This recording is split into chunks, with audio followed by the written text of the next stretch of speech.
Shalom. Selamat pagi Bapak Ibu Saudara sekalian. Selamat kita bertemu kembali dalam program Renungan SOS. Puji Tuhan. Sebelum kita memulaikan renungan ini, kita satu di dalam doa. Bapa di surga, Bapa yang kami sembah dalam nama Yesus. Terima kasih Tuhan, pagi yang indah ini kembali kami boleh datang ke hadirat-Mu. Kami mengucap syukur karena Engkau sudah jaga, pelihara, lindungi kami sepanjang malam yang kami sudah lewati. Kami mengalami petiduran yang nyenyak. Tuhan menjaga kami seperti menjaga biji mata-Mu, sehingga Tuhan kami boleh mengalami petiduran yang nyenyak. Terima kasih Tuhan. Terlebih lagi pagi yang indah ini kami boleh mengucap syukur karena Tuhan sudah bangunkan kami dengan keadaan roh, jiwa dan tubuh yang diberkati oleh Tuhan. Terima kasih Bapa, terima kasih Tuhan. Mari Roh Kudus, ikutlah tolong kami sehingga kami dalam renungan ini boleh mendengar kebenaran firman-Mu, memahami, mengerti kebenaran firman-Mu, terlebih memampukan kami untuk mengaplikasikan kebenaran firman-Mu ini dalam hidup kami di berbagai aktivitas kami yang berbeda-beda. Terima kasih Bapa, terima kasih Tuhan. Dalam nama Yesus Tuhan dan Raja kami sudah berdoa dan mengucap syukur kepadamu. Haleluya. Amin. Puji Tuhan. Bapak Ibu sekalian, kita mau lanjutkan lagi renungan kita ya.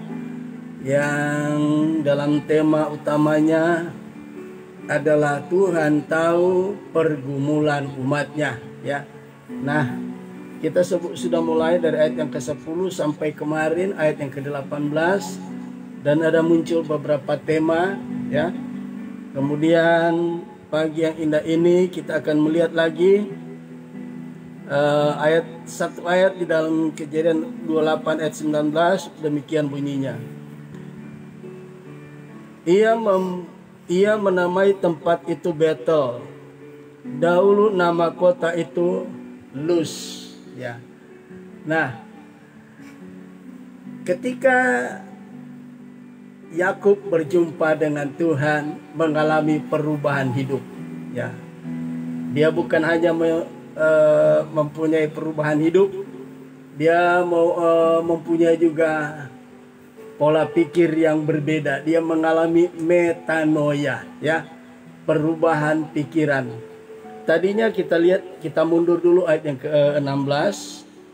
Ketika Yakub bangun dari tidurnya, berkatalah ia, sesungguhnya Tuhan ada di tempat ini dan aku tidak mengetahuinya ya. Ayat 17, ia takut dan berkata, alangkah dahsyatnya tempat ini tidak lain dari rumah Allah. Ini pintu gerbang surga.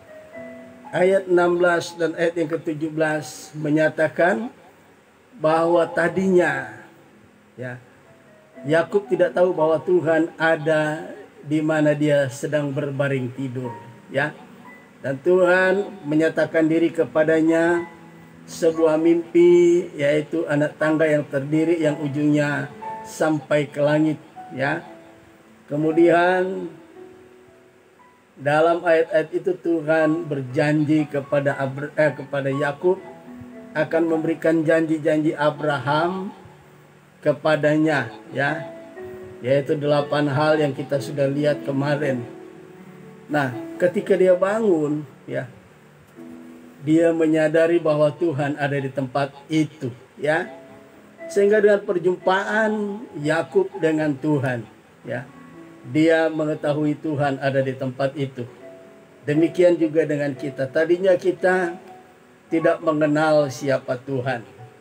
Tetapi kalau sekarang kita menjadi orang-orang pilihan Allah, itu terjadi karena kita mengalami perjumpaan dengan Tuhan melalui kelahiran baru.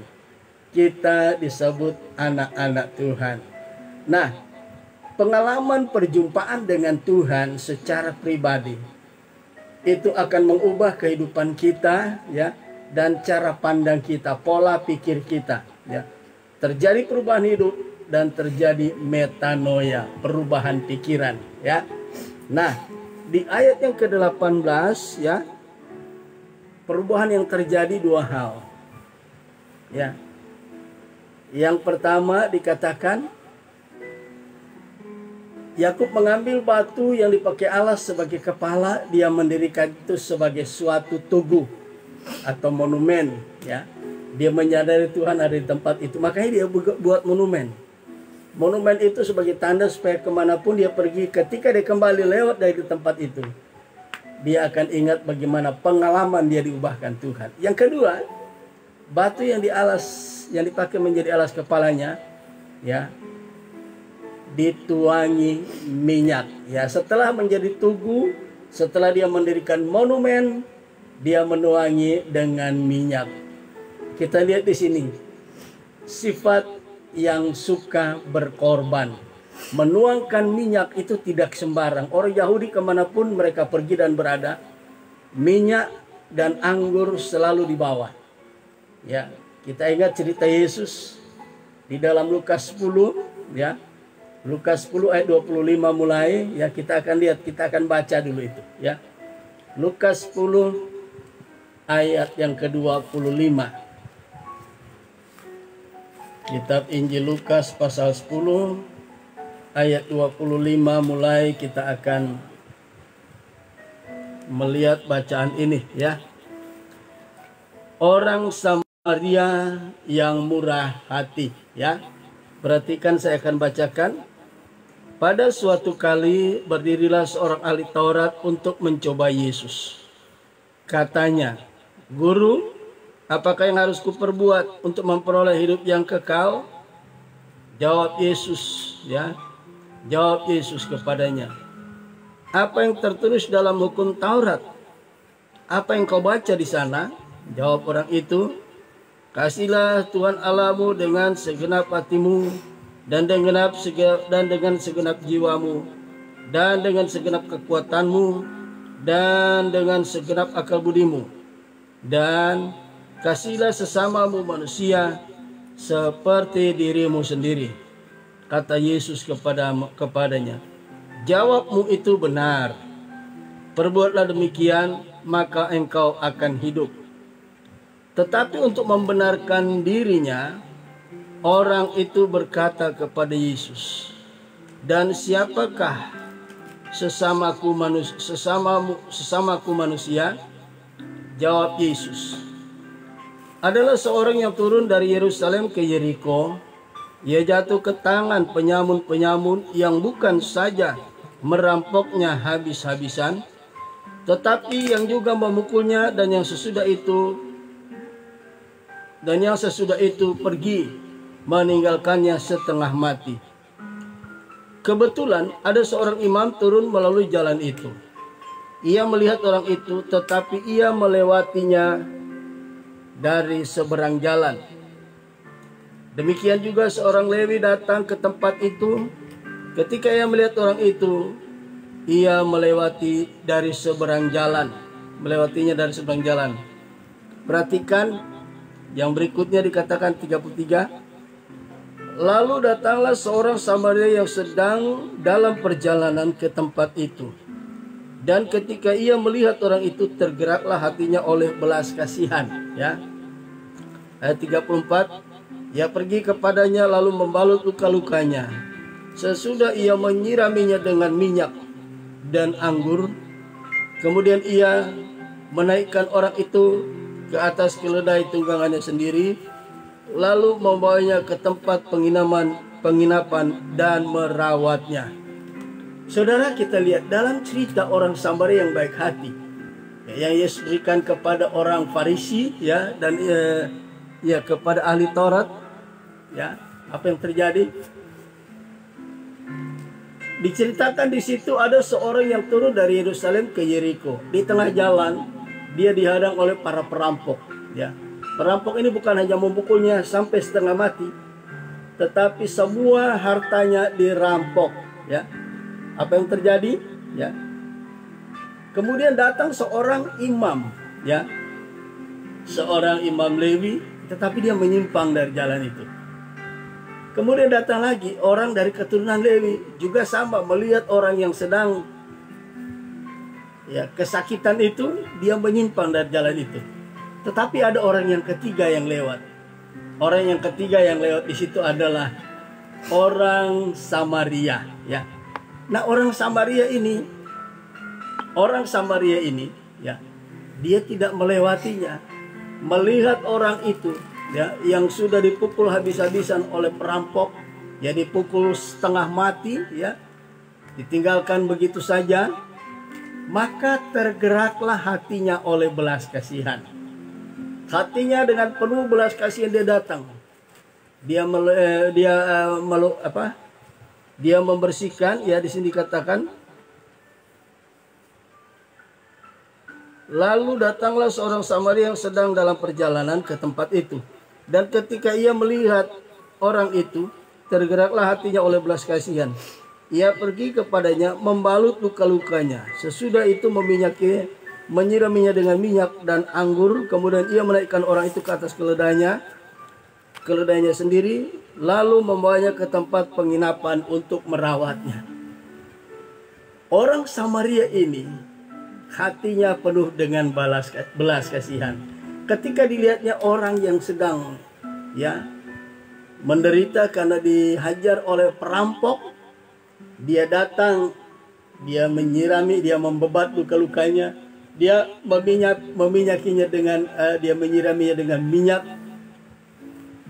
kemudian dia menyiram dengan air anggur dan membawanya ke tempat penginapan. Saudaraku, ya, minyak dan air anggur tidak bisa dipisahkan dari orang Yahudi kemanapun mereka dalam perjalanan, ya. Sebab kalau mereka dalam perjalanan, apabila ada orang yang celaka, nah, mereka mengobati orang tersebut dengan minyak dan air anggur. Tetapi Yakub, ketika dia dalam perjalanan, ya, apa yang terjadi? Ketika dalam perjalanan, setelah bertemu dengan Tuhan, mengalami perubahan hidup dan mengalami perubahan pikiran, ya, dia mendirikan sebuah tugu, ya. Setelah selesai, dia membangun tugu atau monumen itu sebagai peringatan bahwa di situ dia mengalami perjumpaan, pengalaman pribadi dengan Tuhan. Tuhan mengubah hidupnya. Dia menuangkan minyak ke atas tubuh itu. Berarti, ya, minyak yang dituangkan cukup banyak. Ya, beda dengan luka-luka yang diceritakan oleh Yesus kepada ahli Taurat itu tentang bagaimana dia dipukul habis-habisan oleh penyamun, ya. Mungkin minyaknya tidak terlalu banyak, ya. Tetapi minyak yang dituangkan oleh Yakub ke atas tugu atau monumen yang tidak dibangun, monumen peringatan, ya, itu cukup banyak. Dan minyak yang mereka bawa selalu itu telah disiapkan dalam sebuah buli-buli, ya, atau di dalam sebuah kirbat, kira-kira begitu, ya. Nah, akhirnya apa, saudaraku? Inilah bukti, dua bukti. Dia mengalami perubahan hidup dan mengalami perubahan pikiran. Dia menuangkan minyak ke atas monumen itu, pertanda dia memberikan korban persembahan, ya. Dia mempersembahkan korban, ya. Bagaimana dengan kita yang sudah mengalami perjumpaan dengan Tuhan, yang sudah merubah hidup kita, merubah pola pikir kita, ya, memiliki pertobatan, ya. Apakah kita sudah menjadi seperti Yakub? Ya, kita orang-orang yang siap berkorban untuk orang lain, ya. Memberikan korban-korban persembahan bagi Tuhan, bagi pekerjaan Tuhan, bagi hamba-hamba Tuhan yang sedang dalam pelayanan perintisan, ya, bagi hamba-hamba Tuhan atau jemaat-jemaat lain yang sedang mengalami sakit penyakit di masa pandemi COVID ini. Ini perlu kita perhatikan, ya. Mari, kalau kita belum pernah mengalami hal-hal yang seperti yang dialami Yakub, lakukanlah itu, saudaraku. Kita mau berubah pikiran, cara pandang, dan kita mau berkorban bagi banyak orang, menolong mereka. Puji Tuhan. Nah, kita kembali lagi dalam nas pokok tadi kita, ya. Kita kembali lagi dalam nas pokok kita.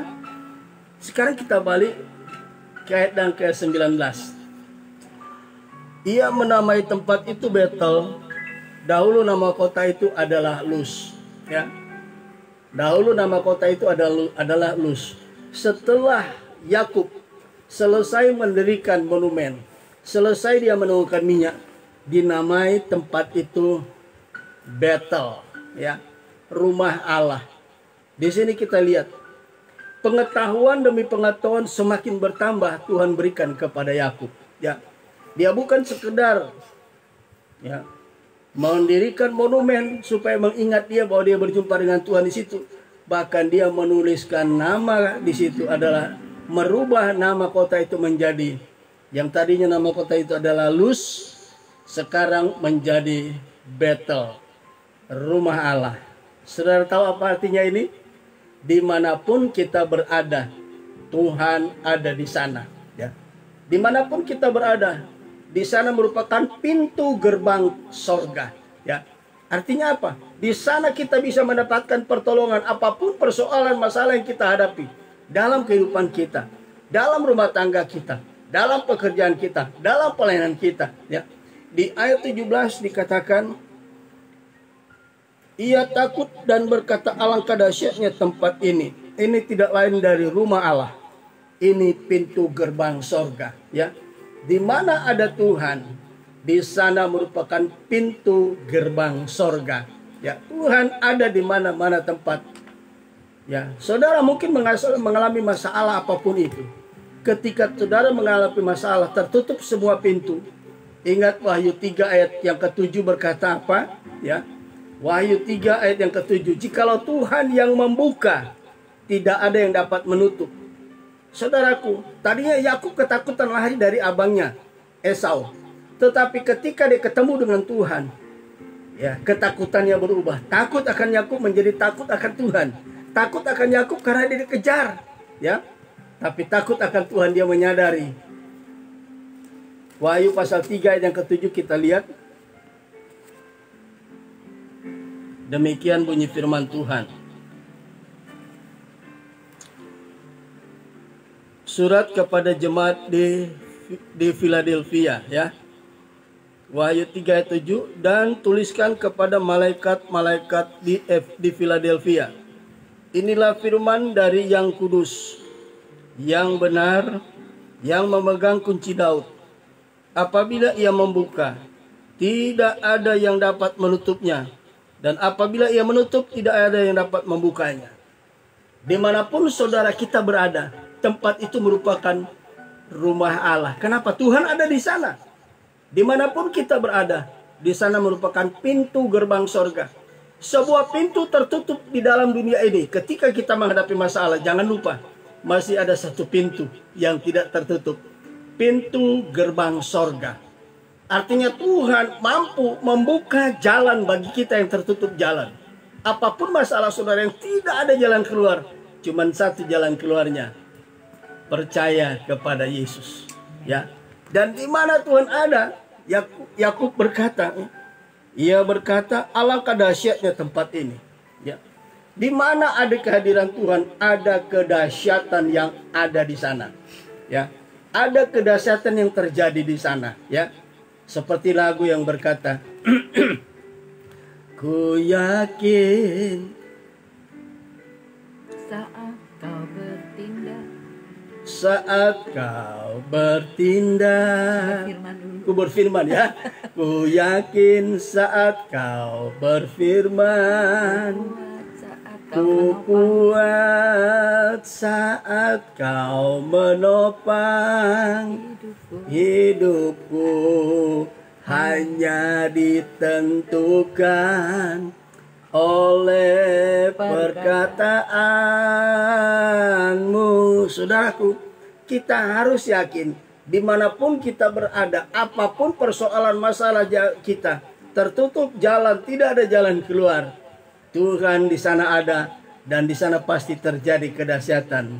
Haleluya. Ini yang harus kita sadari ya saudara, ya. Kedahsyatan itu bisa berupa Tuhan membuka pintu-pintu yang tertutup, ya. Tuhan memberikan kesembuhan. Tuhan memberikan mujizat demi mujizat dari masalah yang kita hadapi. Tuhan akan melakukan hal-hal yang dahsyat. Kenapa dikatakan dahsyat? Sebab yang Tuhan lakukan itulah bersifat supernatural, yang tidak mampu dijabarkan, tidak mampu diterima oleh akal. Ya, tidak mampu dipercaya oleh rasional kita. Nah, jadi tempat itu diubah namanya dari kota Luz menjadi kota Betel, artinya rumah Allah. Saudaraku yang kekasih, sadarlah ya. Di sini pengetahuan Yakub bertambah ya. Akhirnya tempat di mana dia bermimpi itu, monumen yang sudah dia bangun, dia tuangin minyak dan dia beri nama monumen itu adalah rumah Allah. Dan saudara tahu, beberapa waktu kemudian Yakub kembali ke tempat itu ya. Dia membangun rumah Allah di sana ya. Nah, di sini kita lihat itulah perubahan ya. Ayat 18, ayat 19 itu merupakan perubahan hidup ya yang terjadi dalam pribadi Yakub dan perubahan pikiran. Dia mengalami metanoia. Sekarang kita lihat ayat yang ke-20 sampai 22. Ini merupakan komitmen yang dikeluarkan oleh Yakub kepada Tuhan. Kita baca komitmennya apa ya, ayat 20. Lalu bernasarlah Yakub, jika Allah akan menyertai dan akan melindungi aku di jalan yang kutempuh ini, memberikan kepadaku roti untuk dimakan dan pakaian untuk dipakai, sehingga aku selamat kembali ke rumah ayahku, maka Tuhan akan menjadi Allahku. Saudara, kalau saudara perhatikan apa yang diucapkan Yakub ini merupakan janji Tuhan kepada Yakub. Ya, komitmen Yakub itu sebenarnya itu yang Tuhan sampaikan. Ya, di ayat yang ke-13 sampai 15 ada 8 janji Allah. Ya. Nah, ini yang menjadi komitmen Yakub. Sekarang dia dalam tanda petik ya, sekarang dia tantang Tuhan. Ya. Tuhan, kalau benar Engkau berjanji begitu, ya. Dia katakan tadi apa? Lalu bernasarlah Yakub, ya. Jika Allah akan menyertai dan akan melindungi aku, ya, dan memberikan kepadaku roti untuk dimakan dan pakaian untuk dipakai, sehingga aku selamat kembali ke rumah ayahku, maka Tuhan akan menjadi Allahku.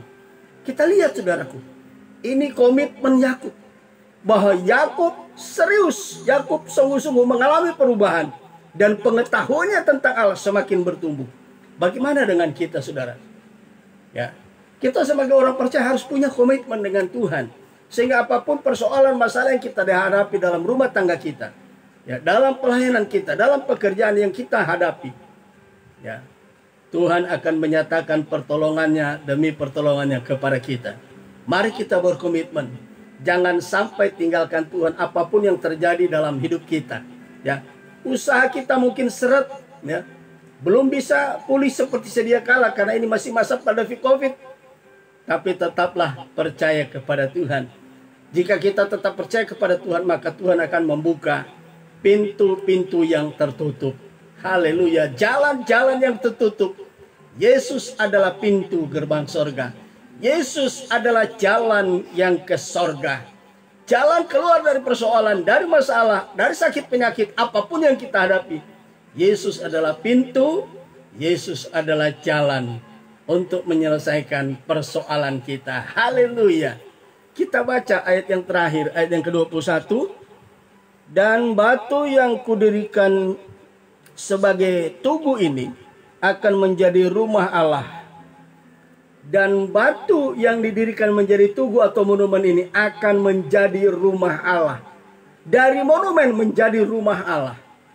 Kita lihat, dari monumen, dari batu yang dipakai alas kepala, sekarang dia berjanji sama Tuhan. Dia akan membangun rumah Allah di tempat itu. Ya, mari kita lihat sebentar. Ya, dalam Kejadian pasal 35. Ya, beberapa waktu kemudian, ya, Kejadian 35 ayat 1 mulai. Ya, di sini redaktur Alkitab memberikan judul Yakub di Betel untuk kali yang kedua, ya, untuk kedua kali, ya. Ayat 1. Allah berfirman kepada Yakub, bersiaplah, pergilah ke Betel, tinggallah di situ dan buatlah di situ mezbah bagi Allah yang telah menampakkan diri kepadamu ketika engkau lari dari kakakmu Esau. Ya. Nah, di sini kita lihat Di sini kita lihat. Ternyata di kemudian hari Yakub balik untuk kali yang kedua, ya. Untuk apa di sana? Ya. Tuhan katakan dia membangun rumah Allah. Tadinya tempat itu cuma sebuah monumen, dinamai Betel. Ternyata di kemudian hari, beberapa waktu kemudian, Kejadian 35 menjelaskan Yakub diingatkan kembali oleh Tuhan untuk kembali ke Betel. Tuhan tuntut janji daripada Nasar atau komitmen daripada Yakub. Akhirnya dia kembali dan membangun rumah Allah di Betel, ya.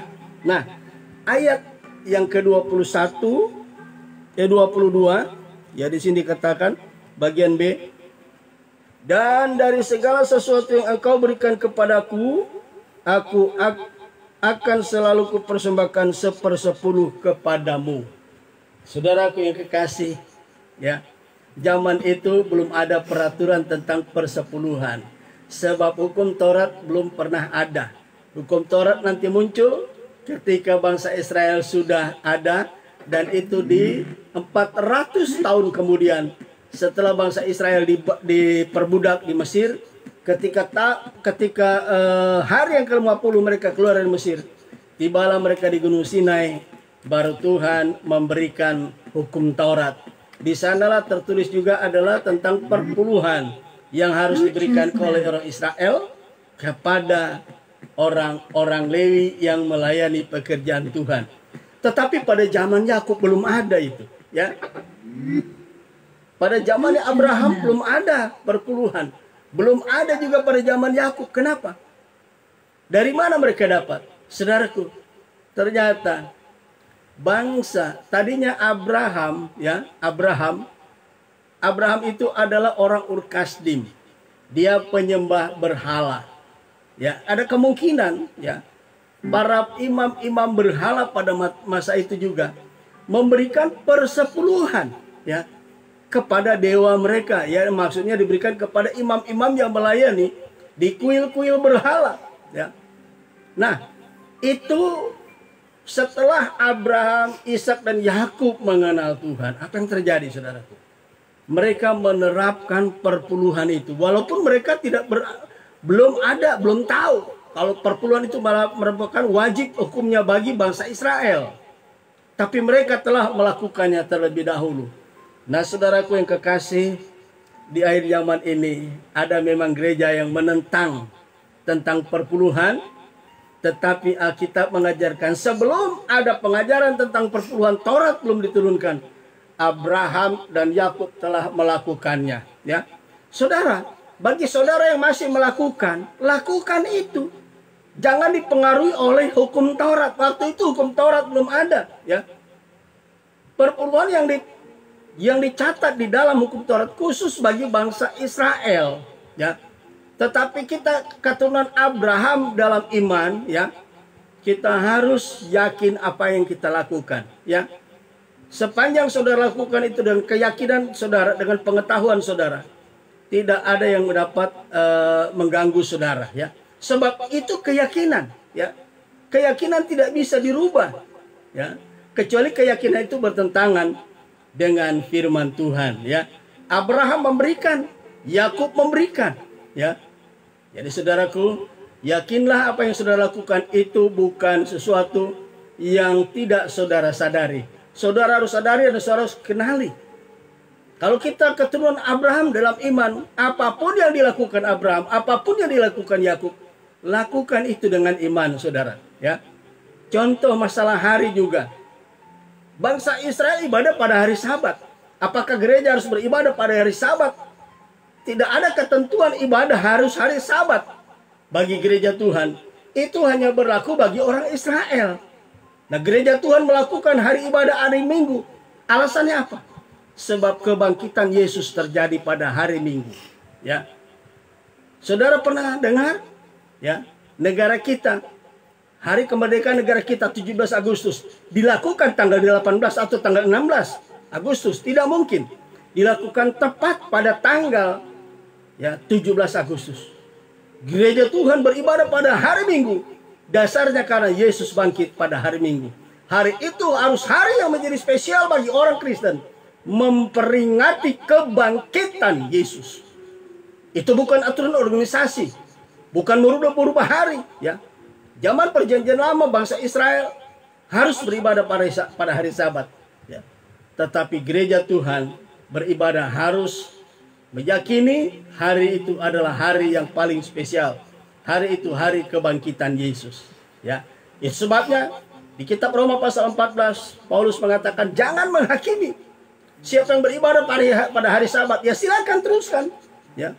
Siapa yang beribadah kepada hari yang lain, silakan, ya. Jadi puji Tuhan, firman Allah kita sudah dengarkan, renungan firman Tuhan pagi ini.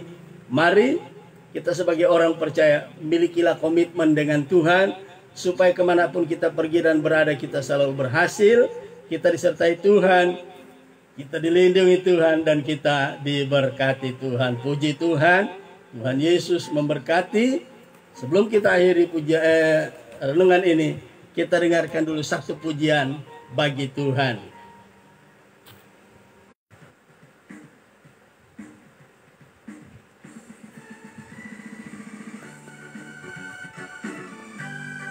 Haleluya, haleluya.